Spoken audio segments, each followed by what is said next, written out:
Hello, my friends. Ian Gabriel Finch here, welcoming you back to my channel and inviting you to join me as I start a new series that I am calling Minority Owned America. I have a quick question for you. When you're doing your shopping, whether it's monthly, weekly, daily, do you think much about who is benefiting from the dollars you are spending at whatever given store you're spending that money?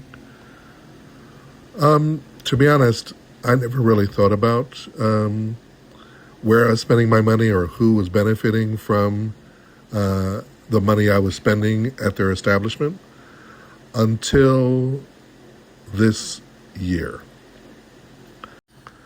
I'll be honest with you. I don't buy into the propaganda that the current administration is spreading that is basically saying all minorities are on some level incompetent or inferior to straight white men. That's crap. This country has a history of discrimination that has existed since the beginning of this country's formation. That's just a fact. We've come a long way in certain areas, but now it seems there's this major pushback by Christian white nationalists who are trying to blame every problem from the fires in Los Angeles to problems with airline crashes. Everything has been blamed on some minority group, with people trying to say that those things happened because a minority person was in charge. Like I said, that's crap. But it's frustrating to listen to this stuff being said on the news by officials who should be talking about unifying the country instead of creating divisions. So my point of making this series is to push back on that notion that minorities can't seem to cut it without the help of the government, and spotlight different minority-owned businesses, whether they're black-owned businesses, Latino-owned businesses, gay-owned businesses, female-owned businesses, whatever minority is out there that I can support.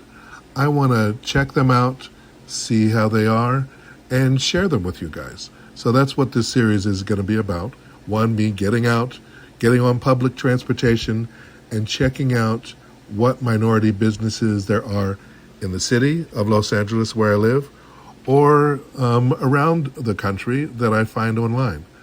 So the goal is not to exclude anybody, but to show that there are a lot of minority-owned businesses that are thriving or who could use support. So I will be the first to say I'm one of those people when this government was throwing out threats of attacking companies who had DEI programs, and watching those companies that I respected cave so quickly, I started doing my own personal boycott.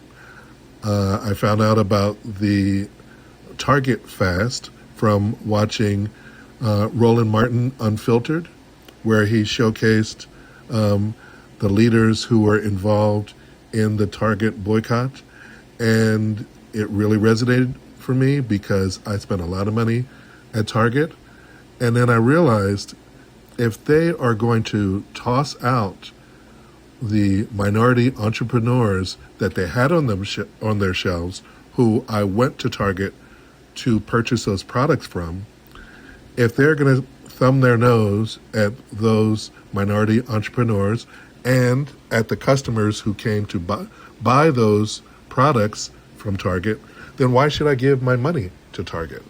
So I have nothing against Target personally, but watching Roland Martin Unfiltered really helped me gain a perspective of using my power of the money that I have and where I spend it to consciously help businesses that I want to support. And right now, I want to support whatever minority-owned company I can find that has products that I want to purchase and to help them with their mission. Because why should I support a company who does not give a damn about me? So that's where I am. So now that you know why I'm making this series, let's get back to today's adventure. So I don't want to tell you right off what the business is, but as I am making my way to that business, I want to throw out a few questions at you guys to see if you can guess. So as you can probably see at this point, I am getting off the Wilshire Western station of the LA Metro Red Line. So, no, we are not going to the Wiltern Theater, but the place we're going to is on Western Avenue. So I don't know if that helps you. It is a business that is located on Western Avenue on the outskirts of Koreatown. Any guesses?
All right, so I threw in a little music to give you some time to think and also give you a second clue.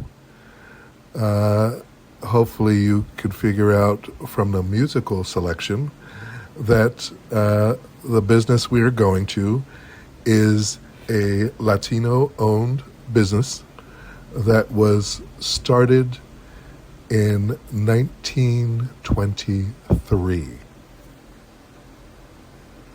Any more guesses? All right, I am sure you are all wondering, why the hell is this guy walking to this location? Well, one, because I love living in Los Angeles. There are so many different communities to explore. And yes, LA is a town known for driving, but they're slowly building up their public transportation system. And as somebody who grew up on the East Coast in Philadelphia, I have no problem hopping on a bus, hopping on a train, and exploring the city. So you could have, I believe, walked a little bit and hopped on the 207 bus that goes southbound on Western Avenue to get to this business. But I decided to use this opportunity to explore a part of Koreatown that I've never been to. So I'm walking down Western Avenue and checking out the sights. There are a lot of pho restaurants, Korean barbecue, and I even found the Koreatown Galleria, where you can get some great masks for your face, skincare products, Korean ginseng, and at the basement of the Galleria, I found a supermarket, which was great because I love finding new places to shop. And I went there and picked up some seaweed and some Thai chili peppers. While I was there, I figured might as well do a little shopping. So that was one of the reasons I wanted to get out and see a part of the city and show you guys a part of the city that you may have never seen before, Koreatown, and just get a sense of what the neighborhood is like. I felt totally safe, all the time walking from Wilshire and Western to where I'm heading, which is on Western by 11th Street. So that's another clue there. And the last clue I'm going to give you is, yes, it is a Latino-owned business, and it was established in 1923. And from what I discovered doing some research online, that this was the first Mexican restaurant in Los Angeles. So that's pretty cool. So think about it a little more. That may have given it away for you, but I want to give you guys a little more time to think about what your answer is. All right. Talk to you in a bit.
All right, we are back once again, and I'm wondering if you have made a guess yet.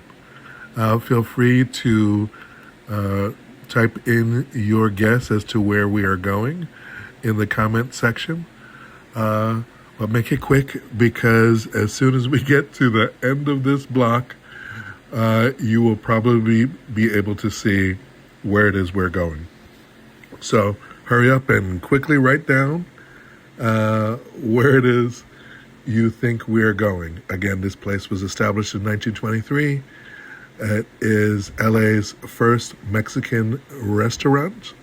It is a Latino-owned business that is a fabulous part of LA's history.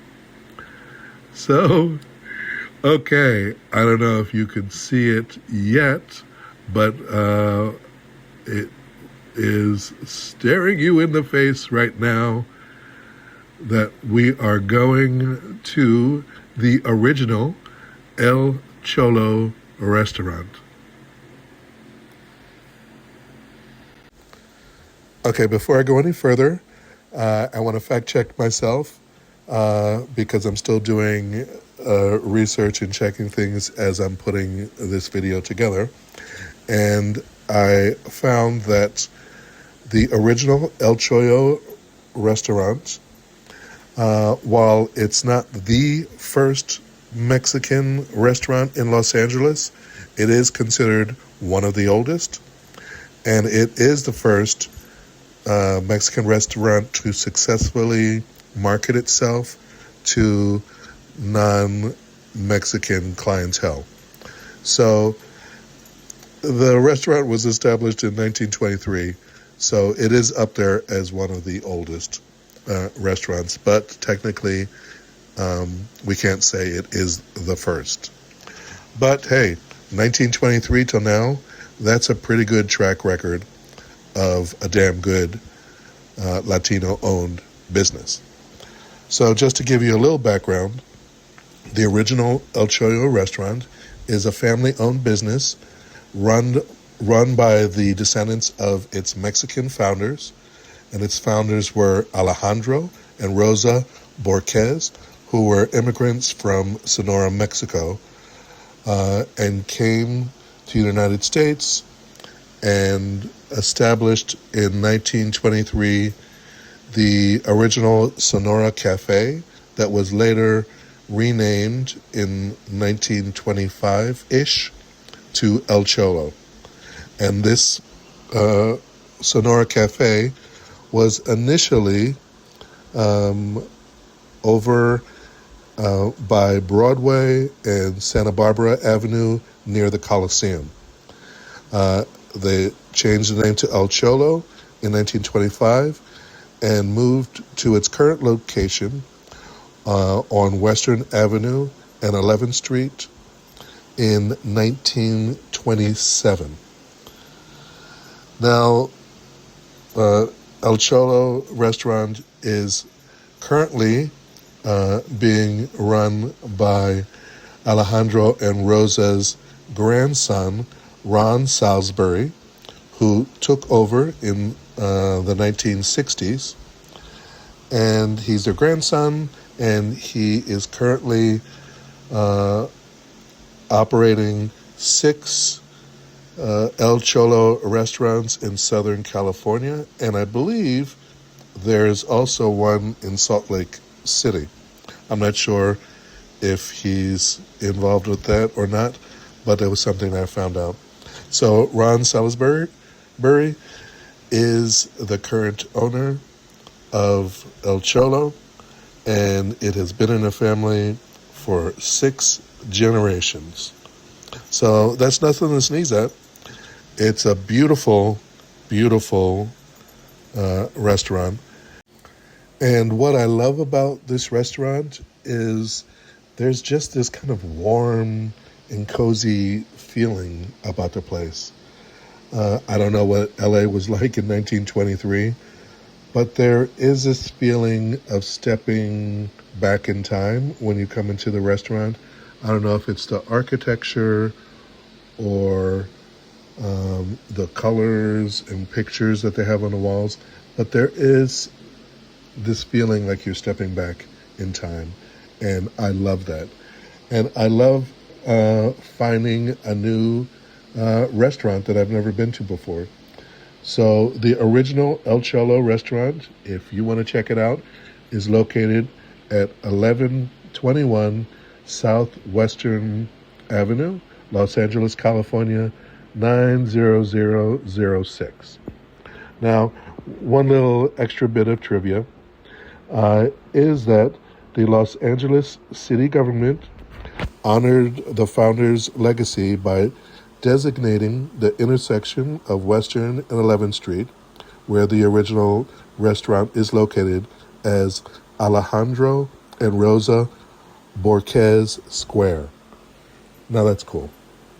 So clearly, they have made an impression on the city of Los Angeles and on this part of Koreatown. I have to say, I am so happy that my friend who I am joining here for dinner decided, let's check out El Cholo. And it gave me an opportunity as soon as she mentioned the place to start doing some research. So that's one of the things about this series that I'm excited to do, is to be able to find new places and do a little research on that minority-owned business so that I can educate myself and share that information with you guys. All right, so to wrap up this video, I wanted to share with you, I ordered the El Cholo margarita, which is their world-famous recipe since 1967, and it was fantastic. We also got chicken fajitas that we shared, and a very decadent chocolate mousse cake that I would go back to this restaurant just to have that dessert. So if you're having a hankering for Mexican cuisine, I would totally encourage you to make the trip to the original El Cholo that's located on 1121 Southwestern Avenue in Los Angeles's Koreatown area. Totally worth the adventure. The food is great. The customer service was excellent. And I had a really great time catching up with my friend. So I hope to bring you more adventures, discovering different minority-owned businesses, either in Los Angeles or businesses that I find online. Hopefully it'll be something you find of interest, and feel free to share any thoughts that you have in the comments below. You guys have a great day, and I will talk to you guys soon. Besos.